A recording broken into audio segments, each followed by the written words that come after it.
Jangipur government polytechnic কলেজের strong রুমে CCTV camera কিছু সময়ের জন্য বন্ধ থাকার অভিযোগকে কেন্দ্র করে চাঞ্চল্য। সেই খবর পেয়ে দ্রুত ঘটনাস্থলে পৌঁছে যান সাগরদিঘি বিধানসভা কেন্দ্রের তৃণমূল প্রার্থী বায়রন বিশ্বাস। স্ট্রং রুমে ঢোকার চেষ্টা করেন তিনি, তবে নিরাপত্তার দায়িত্বে থাকা পুলিশ ও কেন্দ্রীয় বাহিনী তাকে বাধা দিলে পরিস্থিতি উত্তপ্ত হয়ে ওঠে।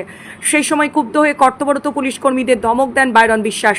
প্রার্থীর অভিযোগ, স্ট্রং রুমের মতো সংবেদনশীল এলাকায় সিসিটিভি ক্যামেরা বন্ধ থাকা গুরুতর বিষয় এবং তা নিয়ে তিনি স্পষ্ট ব্যাখ্যা চান। সকলে জানেন যে সাগরদিঘিতে একটা সেন্ট্রাল ফোর্সের সঙ্গে আমার ছোট মোটো ঝামেলা হয়, আমি বিস্তারিত যাচ্ছি না। দ্বিতীয়ত, শামশেরগঞ্জে ভোট দিতে যাওয়ার সময় ওখানেও ঝামেলা হয়, আমি ওটাও বিস্তারিত যাচ্ছি না।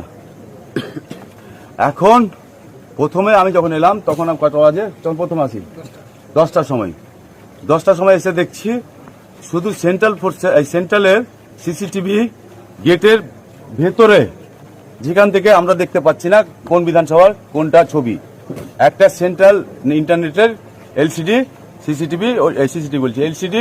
লাগানো রয়েছে।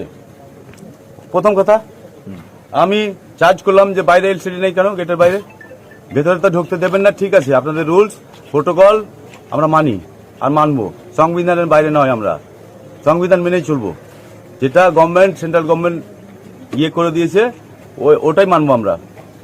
দ্বিতীয়ত, তারপরে এসডিও স্যারকে ফোন করলাম, এসডিও স্যার বলছে যে सुबह लग जाएगा, সকালে ওরা বললো सुबह लग जाएगा।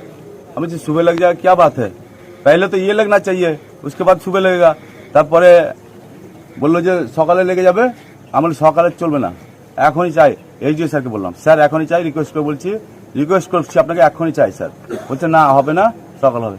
আমি এসডিও স্যারকে বললাম যখন, যদি আপনি প্রার্থী হতেন, আপনি ক্যান্ডিডেট হতেন, তো আপনি সকাল পর্যন্ত ওয়েট করতে পারতেন স্যার। তখন বললো এসডিও স্যার, বলছে 8 ঘন্টার মধ্যে আমি ইনস্টল করিয়ে দিচ্ছি। এসডিও স্যার খুব ভদ্রলোক, খুব ভালো মানুষ, এরকম এসডিও আমি জীবনে দেখিনি। ওনার সঙ্গে মানে কি বলবো, এত ভালো মানুষ ওনাকে আমি দেখিনি। এসডিও স্যার খুবই ভদ্রলোক, জেন্টেলম্যান। এসডিও স্যার 8 ঘন্টার মধ্যে ইনস্টল করলো। তারপর আমি এসডিও স্যারের সঙ্গে কথা বলে বাড়ি চলে গেলাম। আমাকে 1:30টা নাগাদ আমার ছেলেরা, না 1টা নাগাদ আমার ছেলেরা ফোন করে।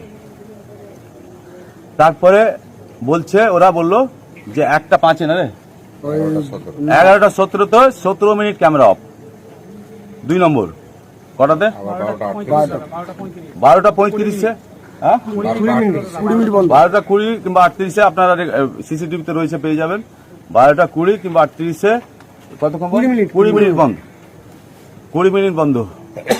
তো আমাদের বাড়িতেও ডিজি আছে, জেনারেটর আছে, আমি 1 সেকেন্ডে ডিজি চালু হয়ে গেছে।